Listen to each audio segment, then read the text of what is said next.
আমি যোৱা 16 ডিচেম্বৰৰ পৰা 17-18 আমি 3 দিন 16-17-18 এই 3 দিন যি আমৰণ অনশনৰ কাৰ্যসূচী যিখন 2017-18 চনৰ পথ যিখন আইন এই আইনখনৰ পূৰ্ণাংগ সংশোধন লগতে মুখ্যমন্ত্ৰী মহোদয়ৰ লগত দ্বিতীয়লানি আলোচনাৰ কাৰণে আলোচনাৰ দাবীৰে যি কাৰ্যসূচী গ্ৰহণ কৰিলোঁ। পোনপ্ৰথমে মই এই কাৰ্যসূচীত অতি কষ্টৰে দূৰ দূৰণিৰ পৰা গাঁঠি ধন ভাঙি আহি কাৰ্যসূচীত অংশগ্ৰহণ কৰি 3 দিন অনশনত বহি তাত উপবাসে থাকি লঘোণে থাকি গোটেই সমগ্ৰ 19,527 গৰাকী শিক্ষক কৰ্মচাৰীৰ জীৱনৰ কাৰণে তেওঁলোকৰ যি পদ প্ৰাদেশিকৰণৰ কাৰণে তেওঁলোকে যি কষ্ট কৰিলে তাৰ কাৰণে আৰু আমাৰ সদৌ অসম অপ্ৰাদেশিত শিক্ষক কৰ্মচাৰীৰ আহ্বান ৰক্ষা কৰি আপোনালোকে আহি যি সহযোগ কৰিলে তাৰ কাৰণে সকলোৰে ওচৰত মই মোৰ আন্তৰিক শ্ৰদ্ধা আৰু অভিনন্দন যাচিছোঁ। আপোনালোক সকলোকে মোৰ ফালৰ পৰা মই প্ৰণিপাত জনাইছোঁ। শ্ৰদ্ধা শিক্ষাগুৰুসকল, আজি দুদিনৰ পৰা আমাৰ শিক্ষাগুৰুসকলে যিসকলে ইয়াতে গুৱাহাটীৰ চচলত অনশন কৰিছে বা যিসকলে অনশনলৈ আহিব নোৱাৰি তেওঁলোকে যেনেকৈ পাৰে তেনেকৈ সহযোগ কৰিছে বা বৰঙণি অলপ দি হ'লেও সহযোগ কৰিছে আৰু যিসকলে একোকে নকৰি ঘৰত আছে কেৱল মুঠতে হোৱাটছআপত মেছেজ চাই বা টিভিত নিউজ চাই ঘৰত পৰিয়ালৰ লগত আছে, মই সকলোকে শ্ৰদ্ধা জনাইছোঁ। যি নহওক, কিছু শিক্ষকে আমাক ফোন কৰি আছে, ছাৰ কিবা খবৰ আছে নেকি? এইখিনিতে মই আপোনালোকক কিছু কথা ক'ব বিচাৰিছোঁ। সেইদিনাখন অনশনস্থলীতো কিছু কথা আমি ব্যক্ত কৰিছিলোঁ। যিসকল সেই কাৰ্যসূচীত অংশগ্ৰহণ কৰিছিল তেওঁলোকে কথাখিনি শুনিছে আৰু সেই কথাখিনিৰ যিহেতু কোনো নিউজ হোৱা নাই, আমাৰ ভিতৰতে হোৱা আলোচনা, গতিকে সেই কথাখিনিৰ কিছু আঁত ধৰি মই আপোনালোক সকলোকে কিছু কথা জনাব বিচাৰিছোঁ। সেই কথাটো হ'ল, আমাৰ যেতিয়াই আমি এই কাৰ্যসূচীটো ঘোষণা কৰিছিলোঁ 16 ডিচেম্বৰৰ পৰা অনশনৰ কাৰ্যসূচী, এই কাৰ্যসূচীটো ঘোষণা কৰাৰ সমান্তৰালভাৱে কিন্তু আমি চৰকাৰকো জনাইছিলোঁ, বিশেষকৈ আমাৰ মাননীয় শিক্ষামন্ত্ৰী মহোদয়ক আমি জনাইছিলোঁ যে আমি এই কাৰ্যসূচীটো ল'ম আৰু সমান্তৰালভাৱে কিন্তু মুখ্যমন্ত্ৰী মহোদয়কো এক বিশেষ ধৰণে তেখেতকো জনোৱা হৈছিল। কিন্তু তেওঁলোকে চৰকাৰে আমাক ইমান গুৰুত্ব দিয়া নাছিল। দেখিলে যে যথেষ্ট প্ৰচাৰ হৈছে আমাৰ আৰু শিক্ষকসকল আহিব, এই শিক্ষকসকল যে আহিব ইয়াৰ এটা ফিডবেক চৰকাৰেও পায়। চৰকাৰৰ বিভিন্ন ধৰণৰ চোৰাংচোৱা আছে, চোৰাংচোৱাৰ জৰিয়তে তেওঁলোকে এই খবৰবিলাক পাই উঠি আমাৰ লগত যোগাযোগটো আচলতে প্ৰায় 12 তাৰিখ মানে হৈছে। 12 তাৰিখে আমাৰ লগত শিক্ষামন্ত্ৰী মহোদয়ৰ অফিচৰ পৰা যোগাযোগ কৰা হৈছে। আমি কিন্তু ইমান গুৰুত্ব দিয়া নাই। এইকাৰণে গুৰুত্ব দিয়া নাই কাৰণ শিক্ষামন্ত্ৰী মহোদয়ৰ কাৰ্যালয়ৰ পৰা বা শিক্ষামন্ত্ৰী মহোদয়ৰ লগত হোৱা আলোচনাবিলাকৰ যিহেতু কোনো কাৰ্যকৰী ব্যৱস্থা নহয় বা তেখেতে যিহেতু কাৰ্যকৰী কৰিব নোৱাৰে, গতিকে তেখেতে আমাক মাতিব, আলোচনা কৰিব, কিবা ক'ব, এই কথাটোত আমি গুৰুত্ব দিয়া নাই। আমি এটা কথাতে গুৰুত্ব দিছোঁ যে আমাৰ এই গোটেই বিষয়খিনি আমি যেনেকৈ 2022 চনৰ 20 অক্টোবৰত আমি মুখ্যমন্ত্ৰী মহোদয়ৰ লগত আলোচনা কৰিছিলোঁ, ঠিক তেনেদৰে তেখেতৰ নিৰ্দেশ মতে যিহেতু আমি এটা ড্ৰাফ্ট কপি বনাইছিলোঁ এমেণ্ডমেণ্টৰ কাৰণে, গতিকে এই ড্ৰাফ্ট কপিটো সম্পৰ্কত আমি মুখ্যমন্ত্ৰী মহোদয়ৰ লগত বা সেই ড্ৰাফ্ট কপিটো লৈ মুখ্যমন্ত্ৰী মহোদয়ৰ লগত আমি আলোচনা কৰিব বিচাৰোঁ। তেতিয়াহে কিন্তু আমাৰ এটা স্থায়ী সমাধান আহিব। কিন্তু শিক্ষামন্ত্ৰী মহোদয়ে 12 তাৰিখৰ পৰা তেওঁ চিন্তা চৰ্চা কৰি থাকি এটা বেলেগ ধৰণৰ এটা তেখেতৰ বেলেগ লক্ষ্য বা উদ্দেশ্য নহয়, আমাৰ আন্দোলনটো মানে কেনেকৈ পাৰি প্ৰত্যাহাৰ কৰিব লাগে এই কথাটোতে তেখেতৰ বেছি গুৰুত্ব, সমস্যা সমাধানত তেখেতৰ গুৰুত্ব নাই। এই কথাখিনি আমি বুজি পাইছোঁ 14 তাৰিখে। এতিয়া 14 তাৰিখে আমাক তেখেতে মাতিলে, মাতাৰ পিছত আমি 14 তাৰিখে গ'লোঁ। আমি প্ৰায় 6-7 জনীয়া এটা দল, আমি গৈছিলোঁ মানে গুৱাহাটীত অনশনৰ কাৰণে প্ৰাৰম্ভিক যিখিনি প্ৰস্তুতি, এই প্ৰস্তুতি সম্পৰ্কে ব্যৱস্থাপনাৰ কাৰণে আমি গৈছিলোঁ। আৰু সেই মুহূৰ্ততে যিহেতু আকৌ শিক্ষামন্ত্ৰী মহোদয়ৰ কাৰ্যালয়ৰ পৰা আমাক মতা হ'ল, আমি গ'লোঁ। গৈ শিক্ষামন্ত্ৰী মহোদয়ৰ লগত যিখিনি আলোচনা হ'ল, এই আলোচনাখিনিৰ কথাটো এনেকুৱা থুলমূলকৈ যে আইনখন সংশোধনৰ কাৰণে তেওঁলোকে হেনো মানে এটা খচৰা এটা বনাইছে। মানে বিশেষভাৱে গুৰুত্ব দিছে এটা বিষয়ৰ ওপৰত, সেইটো হ'ল 1/1/6 আগত মানে ইষ্টাব্লিছ, এইটোকে সংশোধন কৰি এই জাষ্ট মানে এই ধাৰাটো সংশোধন কৰি বাকী আইনখনৰ অৰ্থাৎ 6ৰ আগত অনুমতি বা অনুমতিৰ সলনি বা পাৰ্মিশ্যনৰ সলনি মানে ইষ্টাব্লিছমেণ্ট ধৰিব। গতিকে আমি এই কথাটোত মাত্ৰ একমত হ'লোঁ। কিন্তু আমাৰ কথাটো হ'ল যে এই আইনখন এখন বিধ্বংসী আইন, মানে গোটেই শিক্ষকসকলক জীৱন ধ্বংস কৰা আইন।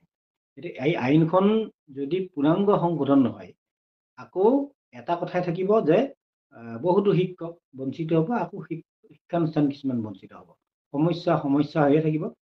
আৰু শিক্ষামন্ত্ৰী মহোদয়ে যেনেধৰণে কথাখিনি কৈছে, LPৰ ক্ষেত্ৰত তেওঁ যেনেধৰণে সিদ্ধান্ত ল'ব খুজিছে বা MEৰ ক্ষেত্ৰত যেনেধৰণে সিদ্ধান্ত ল'ব খুজিছে, ইছ্যু এফেক্ট ডেটৰ ইয়াত মানে ঠায়ে নাই।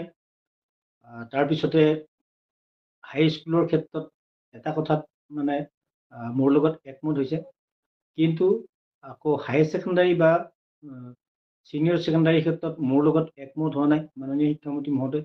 তাৰপিছত কলেজসমূহৰ লগত মোৰ লগত একমত হোৱা নাই।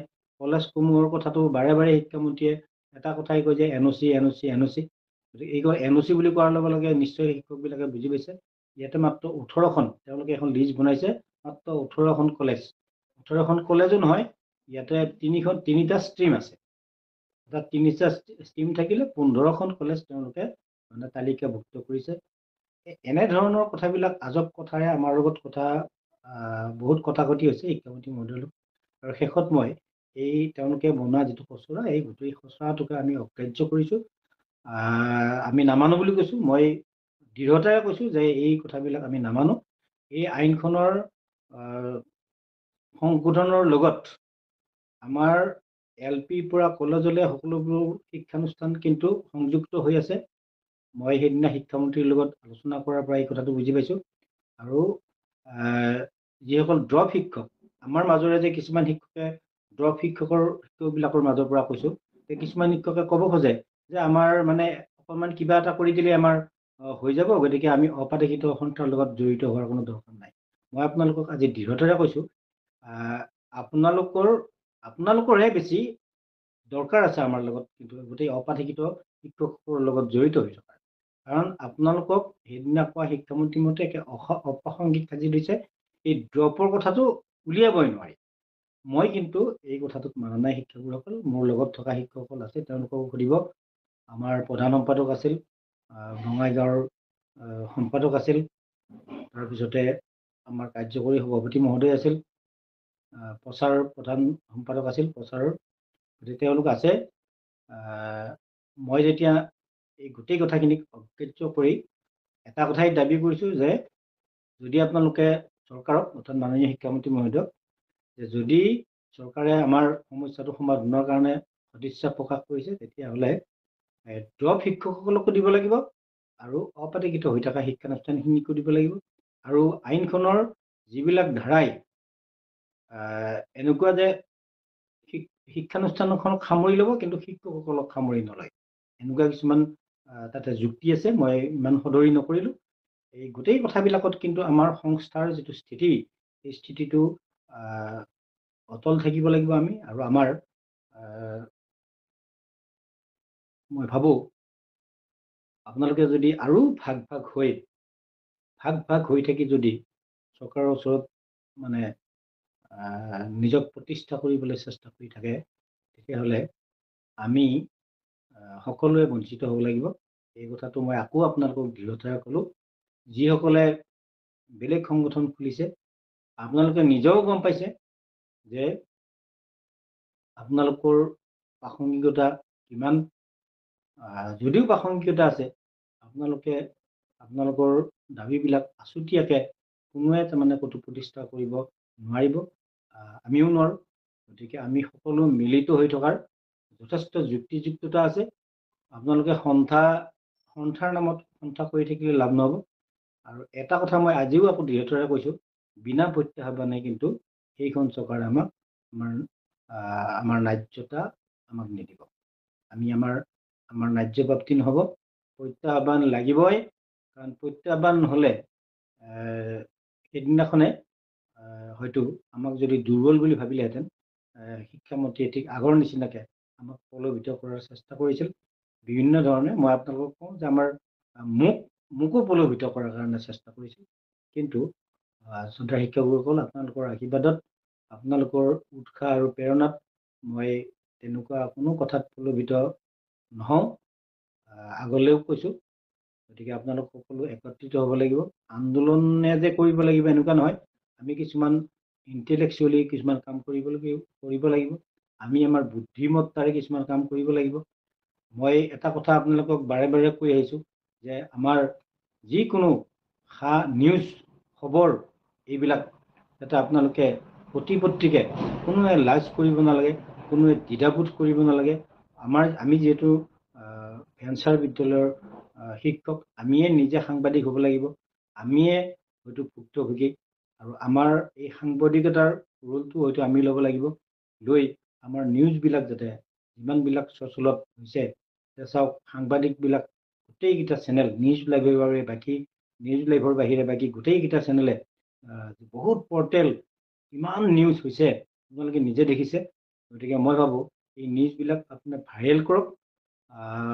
আমি জনাত চৰকাৰ মহলত এতিয়া আমাৰ বিষয়টোক লৈ এক গভীৰ চিন্তাত পৰিছে তেওঁলোক।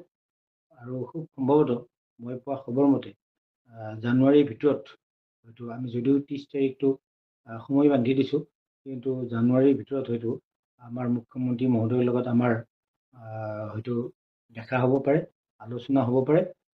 তেখেতৰ কাৰ্যালয়ৰ পৰা হয়তো আমি আমন্ত্ৰণ পোৱাৰ সম্ভাৱনা আমাৰ আছে। মই পোৱা খবৰ মতে, মই খবৰৰ উৎসবিলাকৰ কথা মই আপোনালোকক নকওঁ। আৰু যদি ইয়াৰ পিছতো যদি আমাৰ মুখ্যমন্ত্ৰী মহোদয়ৰ লগত আমাৰ আলোচনাত নহয়, পৰৱৰ্তী সময়ত নিশ্চয় আপোনালোকৰ সকলোৰে সহায় সহযোগত আমি নেক্সট আকৌ কিবা কাৰ্যসূচী, এই আন্দোলন নহয়, বেলেগ ধৰণে হয়তো আমি প্ৰতিবাদ কৰিব লাগিব বা দাবী কৰিব লাগিব আমি প্ৰাদেশিকৰণৰ কাৰণে। এইখিনিতে এটা কথা মই আপোনালোকক কওঁ যে আপোনালোকে চাওক যে 16 ডিচেম্বৰৰ পৰা যিটো অনশনৰ কাৰ্যসূচী হ'ল, এই অনশন কাৰ্যসূচীটোত 500 শিক্ষকে অংশগ্ৰহণ কৰাৰ কাৰণেই গোটেই অসমত এটা আলোড়নৰ সৃষ্টি হ'ল। আৰু আপোনালোক যিমানখিনি শিক্ষাগুৰুৱে বিভিন্ন অজুহাতত বা অৱহেলা কৰি বা লাজ কৰি দ্বিধাবোধ কৰি যিসকল শিক্ষাগুৰুৱে ঘৰতে থাকিল, সেইসকল শিক্ষাগুৰু যদি এই কাৰ্যসূচীত অংশগ্ৰহণ কৰিলেহেঁতেন, যদি গোটেই চচলখন আমাৰ অপ্ৰাদেশিত শিক্ষকেৰে